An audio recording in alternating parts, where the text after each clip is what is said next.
What is going on, guys, and welcome back to another Final Fantasy VII Remake video. In today's video, we're going to be going over all of Barret's weapons, where you can find them, and what their special abilities are. Alright, first and foremost, obviously we can't start this without mentioning the Gatling gun.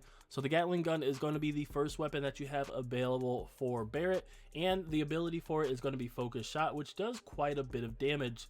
So as with the other characters, the first weapon is going to be more of a balanced weapon, allowing Barret to be more of a balanced character. So if you're looking for a balanced weapon for a balanced build, I don't know how many times I've said balanced so far, this is going to be the weapon for you. Next, we have the light machine gun. So the light machine gun you can get in chapter 6. It's actually given to you, so it's one of those ones that you don't have to go and search for, but it is more magic based. It's not as balanced like you have with the Gatling gun. Now, with that being said, the light machine gun is more of a supporting weapon for a supporting role with Barret, right? You're going to be able to use the ability Lifesaver, which allows you to take damage intended for other party members. So if you have Barret and you have, HP up materia, you're looking to build more of like a tanky, very tankish support character, having this weapon equipped as well as HP up, as well as even provoke materia will definitely be the better route for you. Next, we have Big Bertha, my personal favorite. So Big Bertha, you can actually buy it from the Sector 7 Slums weapon shop owner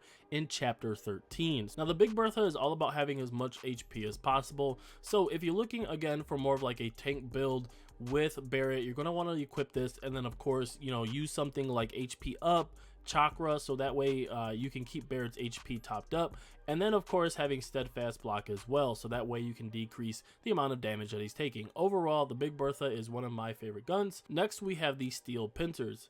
So the steel pincers, you can actually buy them from the Moogle Kid in chapter 14, and they cost 7 Moogle medals, so that should be of no issue as far as obtaining those. You can go ahead and buy them like I said, but the steel pincers obviously don't shoot any bullets. So if you're looking for a build that puts Barret as a tank with high HP but also allows him to get in close range combat, this is going to be the main weapon that you're going to be using. Now, even though the steel pincers, the raw damage is pretty high, and of course it's not a ranged weapon, if you look at the upgrades for the steel pincers, you'll know that this was mainly designed to transform Barret into an offensive magic user, because it has a lot of buffs for magic for Barret. So of course with that, you're going to be using things like fire, ice, lightning, healing, HP absorption, MP up, magic up, things like that, right? This is going to be transforming Barret into a caster. Now, in my personal opinion, I'm not going to get to that because I believe that Barret's role should always be a ranged attacker.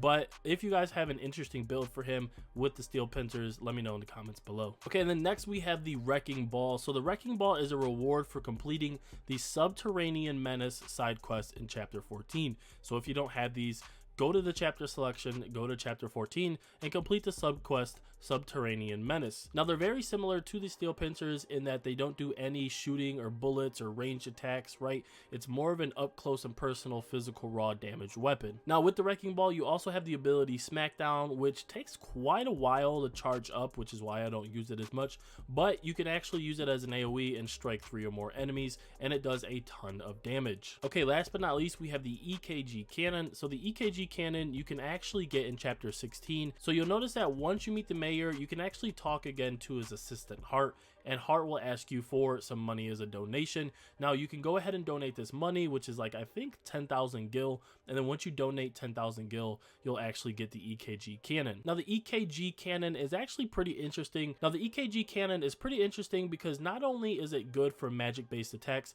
but it allows you to keep your range as well. So up to this point, you'll notice that you've had steel pincers and Wrecking Ball, that's very close range, and then you've had Big Bertha, which is okay, it's more balanced. Light machine gun, Gatling, again balanced, but the EKG is really good at allowing you to use magic at range and also allowing you to shoot at range as well. Now the EKG does have a bunch of critical hit enhancements that you can do when you're upgrading the weapon, which makes it very good for critical damage, of course. Now if you haven't figured out what to do with luck up, you can actually put luck up on this weapon, and then it will increase the chance that you can actually output critical damage. Alright guys, so those are all of the weapons for Barret. Let me know what your guys' favorite weapon for Barret is. Go ahead and put that in the comments below. Mine is probably going to be Big Bertha or EKG Cannon, but I'm curious to know what your guys' is. Now with that being said, if you found this video helpful, go ahead and hit that like button. Let's go for 10 likes on the video. Now again, if you're new to the channel or you just haven't done it yet, try to hit that subscribe button and hit that notification bell for daily videos, and I'll see you guys in the next video.